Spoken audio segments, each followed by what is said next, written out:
Good afternoon বন্ধুরা। আজ হচ্ছে 19শে এপ্রিল, আমাদের ডমরু ডান্স একাডেমির বর্ষবরণ উৎসব। তো তার জন্য রেডি হয়ে পড়েছি। সকাল থেকে আর ভিডিওটা শুরু করা হয়নি ব্যস্ততার কারণে। তার মধ্যে মেয়েকে যেহেতু বাড়ি থেকে মেকআপ করিয়ে নিয়ে যেতে হচ্ছে, তো সেই জন্য আর সময় সুযোগ হয়ে ওঠেনি রেডি হওয়ার। তো আমিও রেডি হয়ে নিয়েছি, কোনো রকমের মুখটা সাদা ফ্যাকাশে লাগছে। আর মেয়েকে শাড়ি পরিয়ে আমি শাড়ি পরার সুযোগ এখন আর পাই না। তো একটা কুর্তি পরে নিয়েছি, মেয়েকে তো দেখাচ্ছি কেমন সেজেছে না সেজেছে।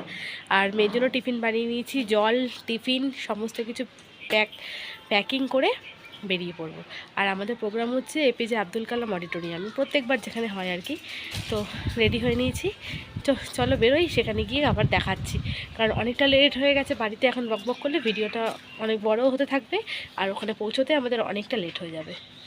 আজকের অনুষ্ঠানে আমার মেয়ে ফোক ডান্সে নাচ করবে, সেই কনসেপ্ট অনুযায়ী কিন্তু মেয়েকে সাজিয়ে নিয়েছি। সমস্ত আউটফিট কিন্তু স্যারে ঠিক করে দিয়েছেন, জাস্ট বাড়ি থেকে মেকআপটা করিয়ে আর ড্রেস পরিয়ে রেডি করিয়ে নিয়েছি। তো কেমন হয়েছে মেকআপটা অবশ্যই কিন্তু জানিও। তো এরপরে বেরিয়ে পড়েছি। এখন বাজে ঘড়িতে ওই 3টে থেকে 3:15। আমাদের সময় দিয়েছিল বিকেল 4টে, তবে আমরা একটু আগেই যাচ্ছি কারণ ওইখানে জায়গা পাওয়া যায় না।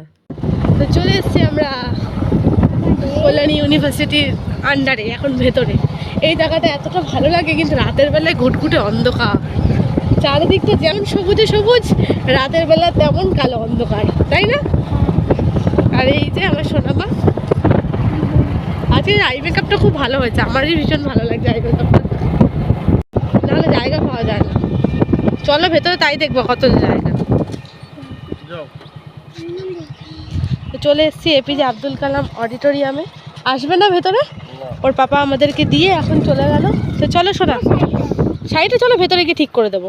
হ্যাঁ চলো, এখানে দাঁড়াও, একটা ফটো তুলি। আচ্ছা, একটু আগেই এসছি, চলো একটু আগেই এসছি, এখনো ফাঁকা ফাঁকা রয়েছে। চলো, তুমি নিজের মতন ওঠো, আসতে মানে আসতে। চলো দেখো, ঠিক আছে শাড়িটা, চলো ধরে ধরে হাঁটো, চলো নিজের মতো হাঁটো, নিজের মতো হাঁটো। দেখে জুতোটা স্লিপ কাটছে, ঠিক আছে? এবার যেহেতু সময়ের আগেই আমরা কিন্তু পৌঁছে গেছিলাম, তখনও গিয়ে দেখেছি সেই রকম কিন্তু লোকজন আসেনি। সত্যি কথা বলতে ইচ্ছে করেই কিন্তু আগে গেছি, না হলে প্রথম দিকে বসার জায়গা তো একদমই পাওয়া যায় না, পেছনে বসতে হয়। এবার আস্তে আস্তে কিন্তু সবাই আসা শুরু করেছে, আর এখনও পর্যন্ত অনুষ্ঠান শুরু হয়নি। তো আরও ওর গ্রুপে যেসব বাচ্চারা ছিল একে একে সবাই আসছে। তো এখনও কিন্তু অনেকজন প্রায় আসা বাকি রয়েছে। এই যে সিটগুলো দেখছো, সমস্ত সিট কিন্তু ফুল হয়ে যায়।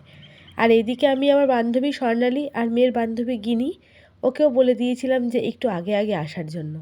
তো ওরা আসার পরে কিন্তু দুই মেয়েকে নিয়ে চলে গেছিলাম একটু বাইরে ফটো তোলার জন্য। আর সেই দিনকে এতটাই গরম ছিল যে এরা কিন্তু বাইরে একদমই থাকতে চাচ্ছিল না। ভেতরে যেহেতু এসি, ভেতরে বসলেও কিন্তু একটু কমফোর্টেবল লাগে। তো দেখো, এখানে সমস্ত বাচ্চাগুলোকে কিন্তু বসিয়ে দেওয়া হয়েছে, আর সমস্ত বাচ্চারাই কিন্তু শাড়ি আর উপরে গামছা এই কনসেপ্টটা করেই কিন্তু ড্রেস পরেছে।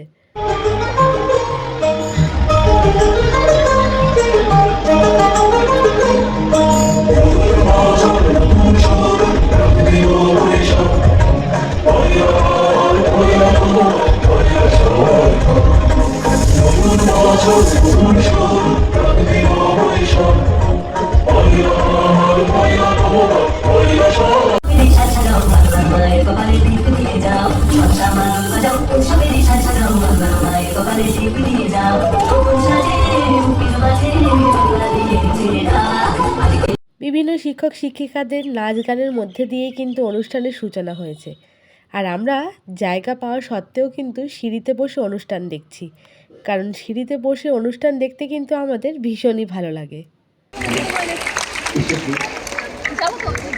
আর নতুন যারা জন্ম তারাও এসে প্লিজ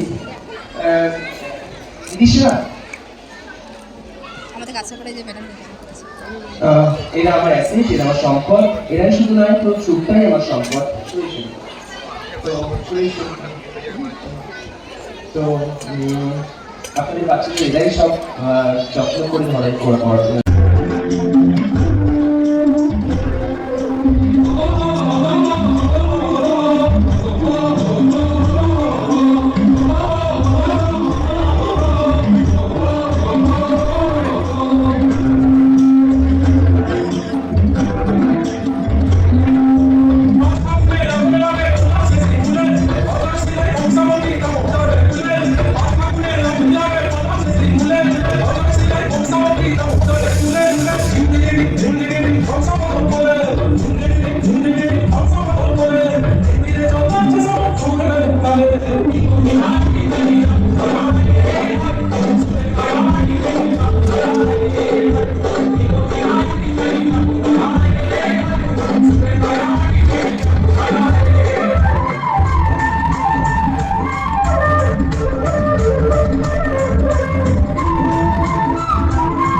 জন্য টেবিল আগে রাখছি।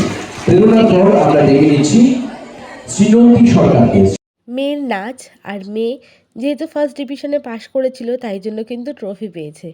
আমার সত্যি কথা বলতে ভীষণ গর্ব হচ্ছে, তাই তোমাদের সঙ্গে সেই আমার আনন্দের মুহূর্তটাকেও ভাগ করে নিচ্ছি। এই স্যারের কাছে মেয়েকে দেওয়ার পরে যেমন আমি নাচের দিক থেকে স্যাটিসফাইড, তেমনই কিন্তু সমস্ত দিক থেকে সত্যি কথা বলতে স্যার এতটাই দায়িত্ববান এবং কেয়ারিং মানুষ, প্রত্যেকটা বাচ্চাকে কিন্তু হাতে ধরে যত্ন করে নাচ শেখান। এবং স্যারের পাশাপাশি বিভিন্ন যেসব ম্যাডাম আর স্যাররা রয়েছেন প্রত্যেকেই খুবই যত্নশীল, আর প্রত্যেকটা বাচ্চাকে কিন্তু যত্ন করে এখানে নাচ শেখায়। শুধু নাচ না, ভালো মানুষের মতন মানুষ হওয়াও কিন্তু শেখায়। তো ওদের ডান্স পারফরমেন্স হওয়ার পরে মেয়েকে আমাদের কাছে দিয়ে দিয়েছে, তাই পাশ থেকে মেয়েকে নিয়ে এখন চলে যাচ্ছি জায়গায়। আর একটা টিফিনের তো প্যাকেট প্রত্যেকবার অনুষ্ঠানেই থাকে। আর আজকে অনুষ্ঠান দেখতে গেছিলো আমার মা বাবা, তো মেয়ে কিন্তু জানে না যে মা বাবা গেছে, ওর জন্য ছিল কিন্তু ওটা সারপ্রাইজ। তো ও কিন্তু দেখে বাবা আর মাকে ভীষণই অবাক হয়েছে। বাবা আর মা ওপরে চেয়ারে বসেছিল, তো গিয়েই কিন্তু ও ওই যে দাদু আর দিদাকে দেখে ভীষণই আনন্দ পেয়েছে। ও নিজের জায়গায় না বসে এক দৌড়ে কিন্তু চলে গেছে আমার মা বাবার কাছে। তো যাই হোক, নাতনির অনুষ্ঠান দেখতে এসেছে আমার মা বাবাও কিন্তু ভীষণই খুশি হয়েছে। আর স্যারের অনুষ্ঠান মানেই তো কোনো কথাই নেই। তো যাই হোক, এরপরে কিন্তু যে ট্রফিটা পেয়েছে তোমাদেরকে সামনে থেকে একবার দেখিয়ে দিচ্ছি। এই যে ডমরু ডান্স একাডেমির তরফ থেকে এই ট্রফিটা, সত্যি কথা বলবো বন্ধুরা, আমি কিন্তু ভীষণই খুশি হয়েছি, কারণ এটা আমার মেয়ের জীবনে প্রথম। তো ওদের যে টিফিনের প্যাকেটটা থাকে তার মধ্যে কী কী ছিল তোমাদেরকে একটু দেখিয়ে দিলাম। বাচ্চারা যেগুলো খেতে ভালোবাসে সেইগুলো দিয়েই কিন্তু ছোট্ট একটা স্ন্যাক্সের প্যাকেট করে। আর বাচ্চারা কিন্তু প্রত্যেকটা জিনিস খুবই আনন্দ সহকারে খায়। আর যেহেতু অনেকটা দুপুরবেলায় আমরা এসেছিলাম, এখন কিন্তু বাজে ঘড়িতে প্রায় 7:30। অনেকটা সময় কেটে গেছে, বাচ্চাগুলোর খিদেও পেয়ে গেছে। তো এরপরে ওদের ড্রেসটা চেঞ্জ করিয়ে দিয়েছিলাম, আর বাড়ি থেকে আমি একটু ম্যাগি বানিয়ে নিয়ে গেছিলাম। তো সেইগুলোই সব বাচ্চারা কিন্তু শেয়ার করে খেয়ে নিচ্ছে। ড্রেসটা চেঞ্জ করে দিয়েছি, চুলটা তবে খোলা হয়নি। আর দেখো দাদাও কিন্তু টেস্ট করছে যে ম্যাগিটা কেমন হয়েছে। গিনির একটু ঝাল লেগেছিল, তাই গিনি খেতে পারেনি, বাকি ওরা দুইজন কিন্তু খেয়েছে। যাই হোক, গিনিকে একদিন পরে খুব টেস্টি করে বানিয়ে স্কুলে পাঠিয়ে দেবো। তো বন্ধুরা, আমার মেয়ের নাচের পারফরমেন্স কেমন লাগলো অবশ্যই কিন্তু জানিও। আজ এবছর তো হচ্ছেই, তারা তো পুরস্কার পাচ্ছেই, যারা 75% উপরে পেয়েছে। কিন্তু আগের বছরে কি হয়েছিল, একটা ছোট্ট মেয়ে আমার কাছে এসে বললো, স্যার আমি পাবো না। ওই কথা জেনে আমার কোথায় লেগেছিল। সত্যিই তো ওরা নতুন এসছে, নিউ কারমার্স আমাদের ডমরু ডান্স একাডেমি, ওরা তো এক্সাম দেয়নি, ওরা পারফর্ম করছে। তা ওদের জন্য কিছু টাকা উচিত। তাই এবছর আমার তরফ থেকে যারা নিউ কামার, ওয়েলকাম, একটা ছোট্ট ওয়েলকাম ওদের জন্য এই ডমরু ডান্স একাডেমি, একটা ছোট্ট ট্রফি। যারা এক্সাম দেয়নি তারা তো পরে এসছে, কিন্তু ওদের এজ হয়নি এখন এক্সাম দেওয়ার। তো ওদের তো এখানে বসে দেখি যখন সবার হাতে একটা করে ট্রফি, ওদের মনটা খারাপ করে, শুধু সেই জন্য। Thank you so much. আমরা পরপর 3 জনকে দেখে নিচ্ছি। অর্জিতা মণ্ডলী, জোরে হাত তালি। ঋতুশ্রী চলে এসো। যারা সেকেন্ড ইয়ার পাস করেছে অলরেডি, তো তাদের জন্য একটা ডমরু ডান্স একাডেমির তরফ থেকে তাদেরকে একটা ছোট্ট গিফট আজকের দিনে। তাদেরকে এর পরবর্তী দিন যাদের সেকেন্ড ইয়ার পাস করা, তো তাদেরকে এর পরবর্তীতে অ্যাডামাস ইউনিভার্সিটির তরফ থেকে ওদেরকে বি নিউজ বলে একটা ডান্সের কোর্স, 3 বছরের হয় 6টা সেমিস্টার, সেটা পুরোপুরি ডমরু ডান্স একাডেমির। আমাদের স্টুডেন্টরা ছাড়াও কিন্তু স্টুডেন্টদের মায়েদেরও কিন্তু একটা নাচের ব্যাচ রয়েছে, যেটা রাত্রি 8:30 থেকে করানো হয়। তো এখানে যারা নাচ করছে তারা কিন্তু প্রত্যেকেই স্টুডেন্টের মা। সত্যি কথা বলতে স্যার এমনই একজন মানুষ, তার কাছ থেকে শেখার অন্ত নেই। আমরা যেমন প্রতিনিয়ত শিখছি, সঙ্গে আমাদের বাচ্চারাও তেমনই কিন্তু নাচের মাধ্যমে আমাদের কিছু গার্জিয়ানরাও কিন্তু নিজেদের আবার সেই ছোটোবেলার দিনগুলোকে ফিরে পেয়েছে। আর এটা কিন্তু স্যারের জন্যই সম্ভব হয়েছে। তো বাচ্চাদের মায়ের নাচটা কেমন হয়েছে অবশ্যই তোমরা জানিও। কিছু কথা স্যারের মুখ থেকেও শুনে নাও গার্জিয়ানদের জন্য। স্পেশাল আমার জন্য, কারণ বেশিরভাগই এখানে বেশিরভাগই আমার স্টুডেন্টের মায়েরা। প্লিজ ওদের জন্য একটু জোরে হাততালি। শুরু হচ্ছে ও এখনো বিয়ে হয়নি, তাছাড়া সবাই বেশিরভাগই স্টুডেন্টের মায়েরা, সবারই আমার আমার স্টুডেন্ট, আমার ফার্স্ট ব্যাচ 2003-4 সাল ফার্স্ট ব্যাচ কাছাপাড়া, তখন ফার্স্ট স্টুডেন্টের মধ্যে যারা ছিল তাদের স্বাগত 1 নম্বর।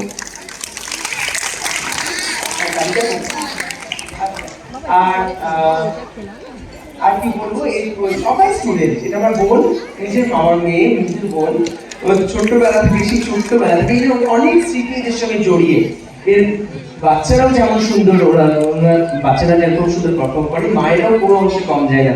কি যে অপূর্ব লাগছে আপনাদেরকে, সত্যি বলছি স্টেজে দাঁড়িয়ে এত সুন্দর লাগছে স্টেজ থেকে। Thank you so much. আমার সামর্থ্য নেই ওনাদেরকে কিছু দেওয়ার মতো, মানে এটা সত্যি কথা, আমার অকাত নেই বলে না, যে ওনাদের কিছু, মানে আমার কিছু আমি কিছু দেবো, সেটা সেই যোগ্যতা আমি এখনো পৌঁছাইনি মনে হয় আমার। কিন্তু তাও আমার তরফ থেকে রমনা স্যারদের ছোট্ট একটা গিফট। কিন্তু তার আগে দীপশা থেকে বলবো, দীপশা থেকে একটু অ্যানাউন্স করবো। একদমই, আমরা দীপশাদি পাল 6th ইয়ার পরীক্ষা দিয়েছে এবং ও 80 স্কোর করেছে। দীপশাদি পাল 6th ইয়ার, মানে যারা যারা এখনো পর্যন্ত পারফর্ম করলো তাদের মধ্যে সবচাইতে গ্রেট অ্যাচিভার ইজ শি। একটা জোরে হাততালি সকলে মনে জন্য। দীপশাদি পাল ভারতনাট্যমে 6th ইয়ার কমপ্লিট করলো, 80% নাম্বার পেয়েছে। দেখুন, সত্যি কথা বলতে সংসার সামনে কত কিছু করা যায় একজন মানুষ যদি চান। আর এরপর একে একে আমরা প্রত্যেকের হাতে অর্পণ করবো তাদের সাফল্যের স্বীকৃতি বলা যেতে পারে। ডমরুর পক্ষ থেকে প্রথমেই সাথী বিশ্বাস, আমরা এক স্টেপ এগিয়ে আসতে বলবো একটু সাথী দিকে।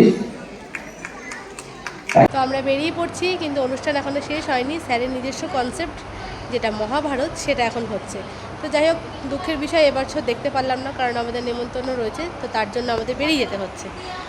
তো কী আর করা যাবে, খুব খুব খুব ইচ্ছা দেখার, কিন্তু দেখতে পারলাম না।